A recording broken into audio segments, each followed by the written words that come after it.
Hello everyone, it's me Arvind catching you on another Tutor Edu's lecture video. Okay, in this lecture video we're going to discuss first derivative from first principles. Okay, by the way, we are still in the Form 5 Chapter 2 differentiation and we just recently covered the limits chapter. Okay, if you haven't watched the lecture video, so I've included in the link above, so please watch that video first and then you come to watch this lecture 2 video for better understanding, guys. Okay, so without further ado, let us begin our lecture for first derivative from first principles.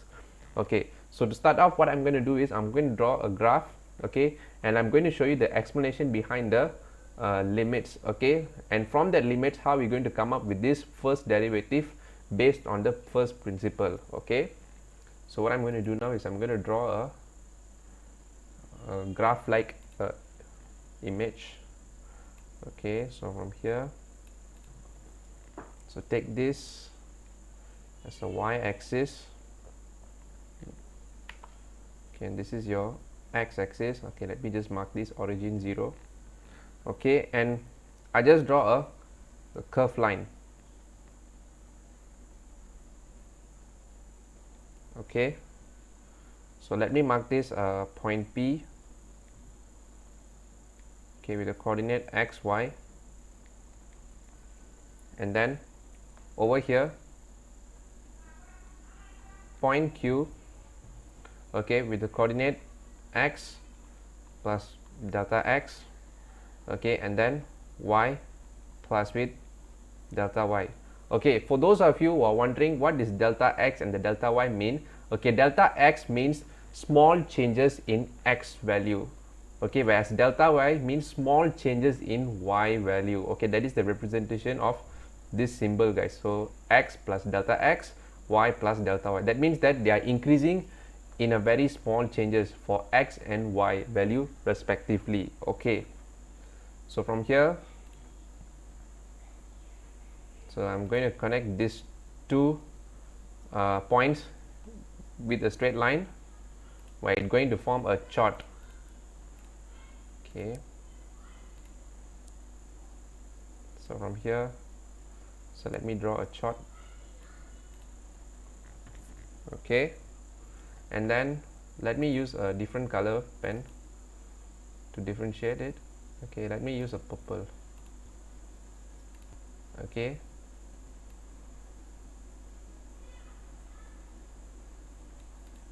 so the difference of the vertical height is determined as delta y, which means small changes in y, guys. Okay, which means the vertical height. Okay, whereas the horizontal distance is represented as delta x. Okay, and these are in 90 degree. Okay, last try. Okay, so they are 90 degree. Okay, the vertical distance between P and Q is denoted by delta y. Okay, whereas the horizontal distance is denoted by delta x between point P and point Q. Okay, so from here, so we are required to find the gradient of PQ. So how you usually find the gradient of PQ is by using the vertical distance and then you divide with the horizontal distance. Okay, so let me show you a simple calculation from here. So given that if you want to find the gradient of PQ, so it will be equals to vertical distance, okay, and then you minus with the horizontal distance. Okay, in this case vertical distance will be y plus with delta y, you minus with y. Okay, so from here let me just write a simple calculation here over here. So y plus with delta y minus y, okay, and then you divide with, okay, the x coordinate. Okay, so the horizontal distance. So from here x plus with delta x minus x. Okay, so from here, so you calculate this, you should get your gradient of PQ is literally delta y over delta x. Okay, so this is being done based on the calculation, and this one I'm showing in a graphical method. Okay, so basically I'm showing you explanation in two ways over here, guys. Okay, so here comes the concept of the first derivative. Okay, so as you move this delta x closer to 0, okay, that means your point P and Q will get closer.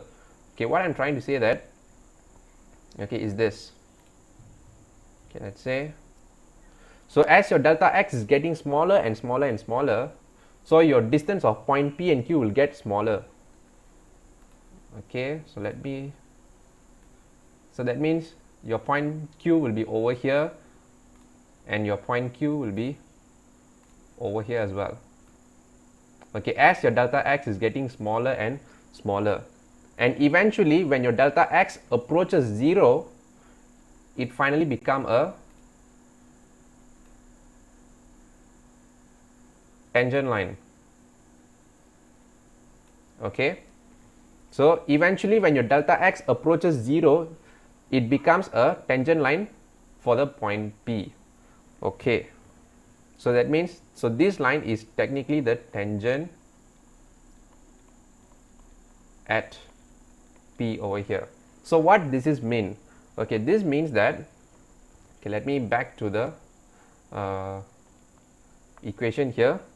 So when you limit delta x approaches 0 based on delta y over delta x, so technically you will be getting the differentiation, which is dy over dx. Okay, so this is the explanation behind the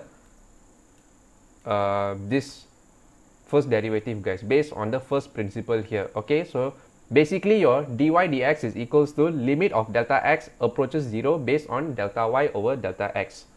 Okay, so let me just box this. So this is very important. Okay, so from here basically dy dx is the gradient of tangent at a certain point. Okay, in this case, so if you include a specific x value, a y value, let's say for example point P, that means your dy dx will give you the gradient of tangent at point P. So since we have dy dx, then it in general it will be gradient of tangent at a certain point of a curve. Okay, that means your tangent can be here, your tangent can be here, your tangent can be over here as well.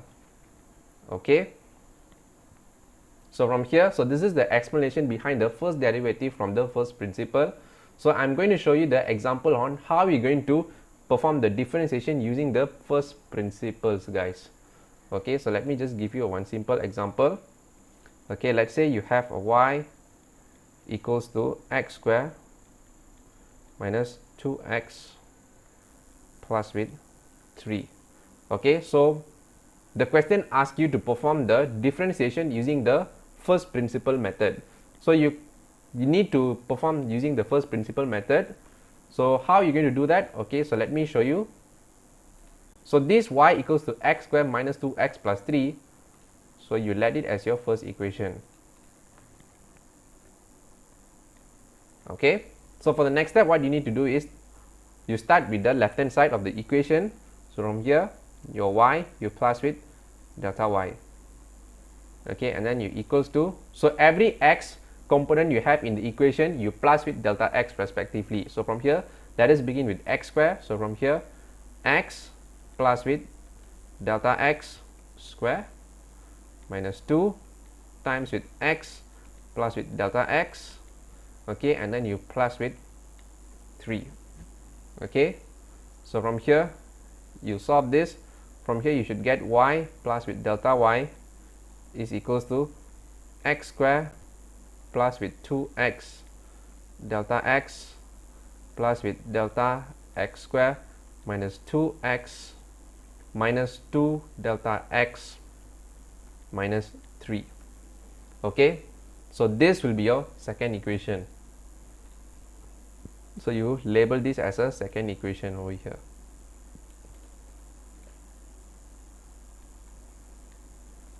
Alright, so from here, for the next step, what we need to do is, since in the equation over here we are forming delta y over delta x, so we need to form the delta y over delta x. So how are we going to do that? For that, what you need to do, the equation 2 you minus with equation 1. Okay, so we are heading towards this form, guys. So at the end we should be getting delta y over delta x. Okay, so from here equation 2 you minus with equation 1. So let's start with the left hand side. So from here y plus delta y you minus with y. Okay, so y plus delta y you minus with y. So remember guys, the vertical distance, so you're minusing them. Okay, so y plus delta y you minus with y. So from here you get delta y. Okay, so and then so the right hand side you minus with the x component over here. So x square you can cancel off, and then 2x delta x. Okay, so negative 2x, so you can cancel off. So 3 you can cancel off. So you only left with 2x delta x plus with delta x square minus 2 delta x. Okay, so basically equation 2 you minus with equation 1. You start with the left side and then you followed with the right side. Okay, so I hope you guys are clear about this. So for the next step we need to form the delta y over delta x. So delta y over delta x. Okay, that means that you need to divide the whole equation by delta x respectively. So from here on your right side of the equation it will be 2x plus with delta x minus 2. Okay, so now we need to find the differentiation based on the first principle. Okay, as you can see in the equation over here, dy over dx is equals to limit of delta x approaches 0 based on the delta y over delta x. Okay, so from here we need to set our limit delta x approaches 0 based on delta y over delta x. So delta y over delta x we get here 2x plus delta x minus 2. So you substitute this over here. So it will be 2x plus delta x minus 2. Okay, so you solve this. So from here you get 2x plus 0 minus 2. So from here you should get your limit delta x approaches 0 based on delta y or delta x, which is 2x minus 2. So basically this is the differentiation of x square minus 2x plus 3. Okay, so in our upcoming lecture video, so I'm going to show a faster way where you can actually solve the differentiation within 2 steps. Okay, you don't need to perform actually this long step, guys. Okay, this is based for your knowledge. Okay, let's say in your examination when the question asks you to find this, let's say for example this x square minus 2x plus 3 using the first principle method, that means you need to perform all this long step. Okay, you cannot use the shortcut method. If you use the shortcut method, you're only going to get the answer, you're only going to get the marks for the particular answer, you won't get the marks for the working. Okay, so from here, so this is the explanation behind the first derivative from the first principle, guys. If you like this video, make sure that you give a thumbs up. If you haven't subscribed to the channel, make sure that you subscribe to the channel and hit the bell icon for more upcoming mathematics lecture videos in the future, and not to forget to share this video. Thank you everyone for your support, and I'll see you in the next video.